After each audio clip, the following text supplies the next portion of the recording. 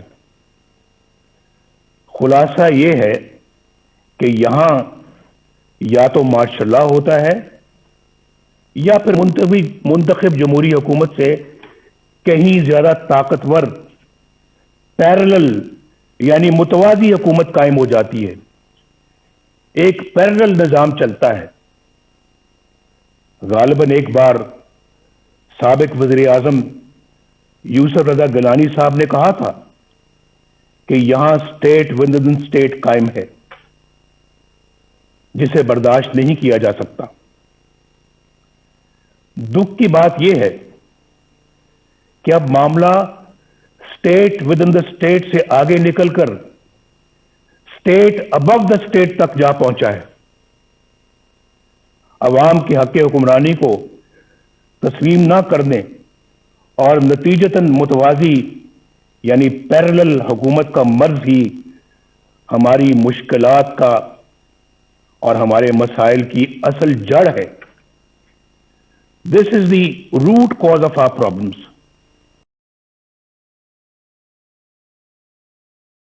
موجودہ حکومت اور اس کے حامیوں کا مسلسل اصرار رہا ہے کہ اس نے پاکستان کی عالمی تنہائی کو دور کیا ہے۔ گزشتہ ماہ ایک انٹرویو کے دوران سینئر صحافی کامران خان تو اس حوالے سے تعریفوں کے پل باندھتے باندھتے تقریباً سانس ہی بھول بیٹھے تھے، لیکن حقیقت یہ ہے کہ اسی عرصے میں پاکستان نے کشمیر کھویا اور دنیا تو کیا دوست ممالک سے بھی حمایت حاصل کرنے میں ناکام رہا۔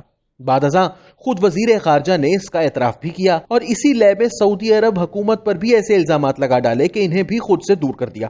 ملائیشیا اور ترکی کو ایک سال پہلے سعودی عرب کے کہنے پر ہی آخری وقت میں انکار کرنے والی حکومت اس وقت دنیا میں کوئی سفارتی دوست نہیں رکھتی، لیکن دعویٰ مسلسل کرتی ہے کہ اس نے پاکستان کی عالمی تنہائی کو دور کیا۔ نواز شریف نے اس کا ذکر بھی کیا، فیٹف کے معاملے پر بھی بات کی اور کشمیر کو بھی حکومت کے غیر نمائندہ ہونے کے سر باندھ دیا۔ جناب چیئرمین، پاکستان آبادی کے لحاظ سے دنیا کا چھٹا بڑا ملک ہے، جغرافیائی اعتبار سے بھی انتہائی اہم ہے۔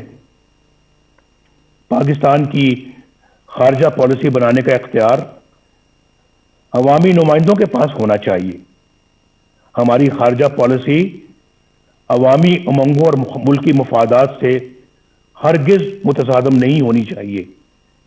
کھربوں روپے کے نقصان اور ہزاروں جانیں قربان کرنے کے باوجود ہم کبھی فیٹف اور کبھی کسی اور کٹہرے میں کھڑے شرمناک صفائیاں پیش کر رہے ہوتے ہیں۔ جب کشمیر کا نام زبان پر آتا ہے تو 73 سال سے دی جانے والی قربانیاں آنکھوں کے سامنے آ جاتی ہیں۔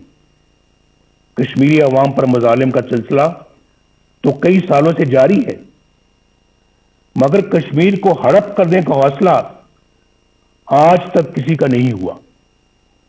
اب بھارت نے ایک غیر نمائندہ اور غیر مقبول اور کٹ پتلی پاکستانی حکومت دیکھ کر کشمیر کو اپنا حصہ بنا لیا ہے، اور ہم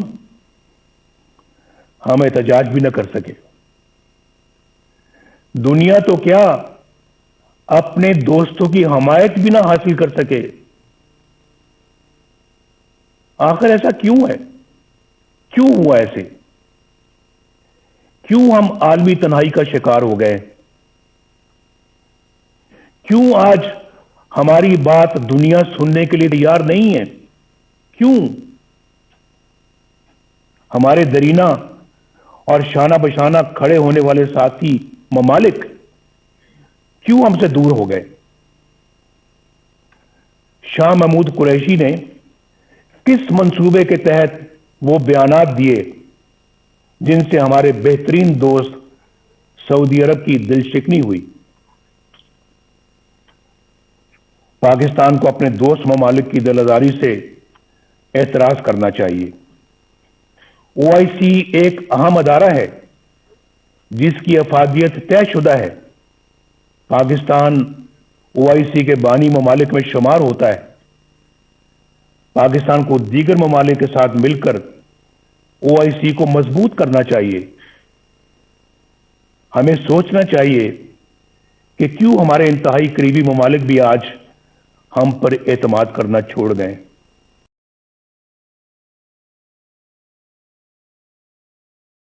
اپنے تیسرے دور حکومت میں نواز شریف کے افواج پاکستان کے ساتھ تعلقات کو کسی بھی وقت میں مثالی شاید نہیں قرار دیا جا سکتا، لیکن ڈان لیکس اور اس کے بعد انکوائری کمیٹی کے اعلامیے کو ریجیکٹ کیا جانا شاید وہ موقع تھا کہ جس نے سویلین حکومت اور فوج کے درمیان تعلقات کو پوائنٹ آف نو ریٹرن تک پہنچا دیا. اس واقعے کو اکثر نواز شریف کو گھر بھیجے جانے کی وجہ بھی قرار دیا جاتا ہے. سابق وزیر اعظم نے اس پر بھی بات کی. 4 سال پہلے اکتوبر 2016 میں قومی سلامتی کے امور پر بحث کے دوران جب توجہ دلائی گئی کہ ہمارے دوستوں سمیت دنیا بھر کے ممالک کو ہم سے شکایت ہے اور ہمیں اپنا احتساب خود کرتے ہوئے ایسے اقدامات کرنے چاہیے کہ دنیا ہماری طرف انگلیاں نہ اٹھائے، تو اسے ڈان لیکس بنا دیا گیا.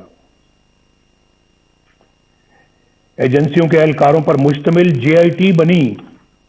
اندازہ کیجئے، JIT بنی.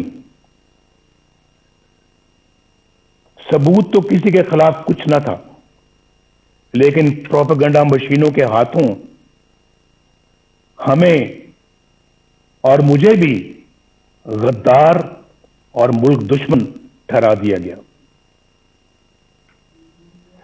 وزیر اعظم کے احکامات کو ایک ماتحت ادارے کے اہلکار کی طرف سے کی گئی ٹویٹ میں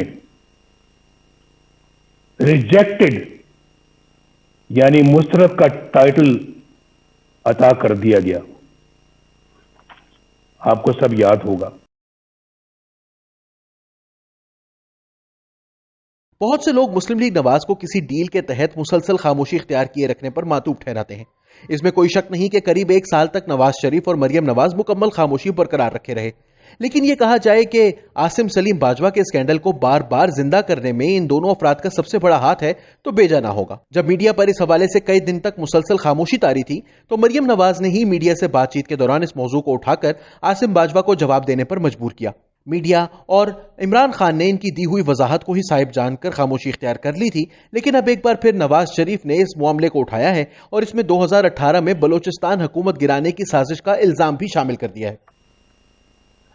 2018 میں سینٹ کے انتخابات سے کچھ عرصہ پہلے خواتین و حضرات ایک مذموم سازش کی گئی. میں آپ کی توجہ مبذول کرا رہا ہوں.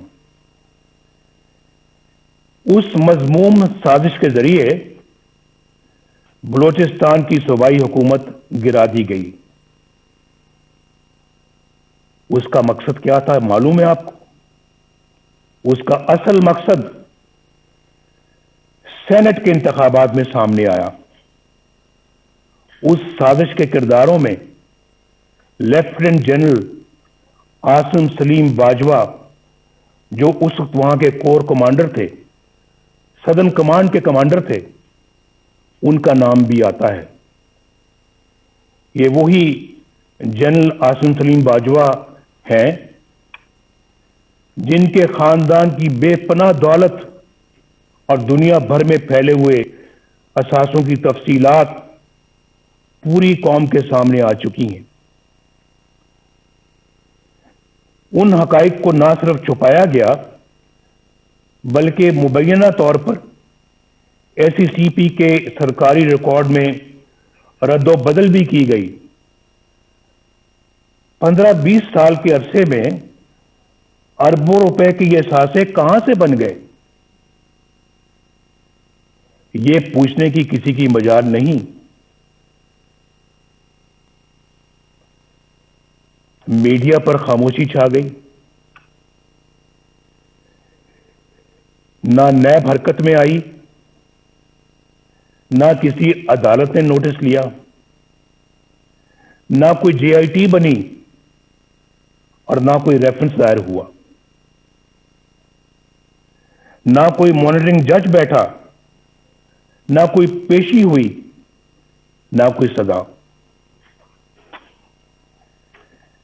اندازہ لگائیے باپ، احتساب کا نعرہ لگانے اور این آر او نہ دینے کے بڑے بڑے دعوے کرنے والا عمران خان، انہوں نے بھی اس احساسوں کے ذرائع پوچھنے کی ضرورت تک نہ کی، بلکہ ایک پل میں انہیں ایمانداری کا سرٹیفکیٹ جاری کر دیا گیا۔ یہ سارا کچھ آپ کے سامنے ہوا ہے۔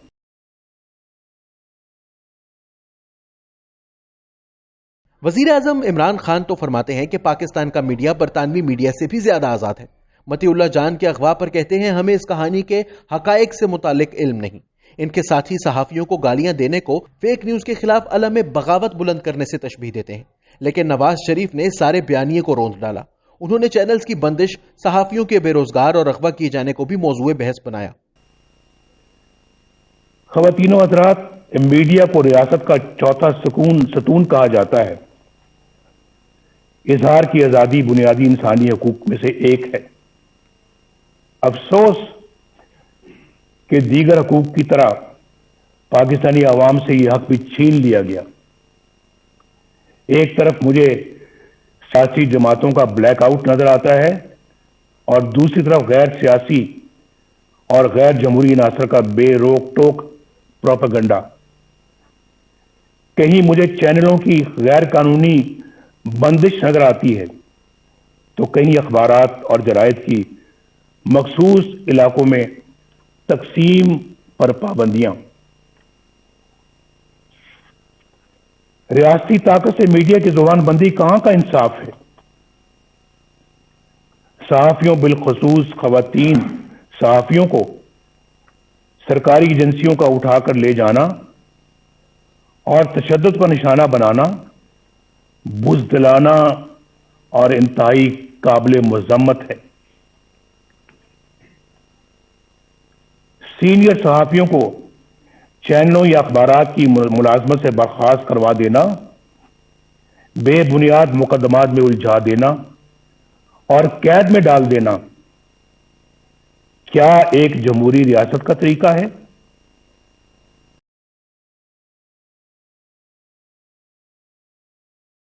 نواز شریف کا کہنا تھا کہ ماضی میں صرف سیاستدان کو تقسیم کیا جاتا تھا، لیکن اب ججز کو بھی تقسیم کیا جا رہا ہے۔ اس کی مثالوں کے طور پر انہوں نے اسلام آباد ہائی کورٹ کے سابق چیف جسٹس شوکت عزیز صدیقی اور سپریم کورٹ کے مستقبل کے چیف جسٹس قاضی فائز عیسیٰ کے نام بھی لیے۔ اب ڈیوائیڈ اینڈ رول کا یہ ہتھیار وکلاء، دانشوروں، تاجروں، صنعت کاروں اور میڈیا کے لیے استعمال ہو رہا ہے، بلکہ اب اس کا ہدف عدلیہ بھی ہے۔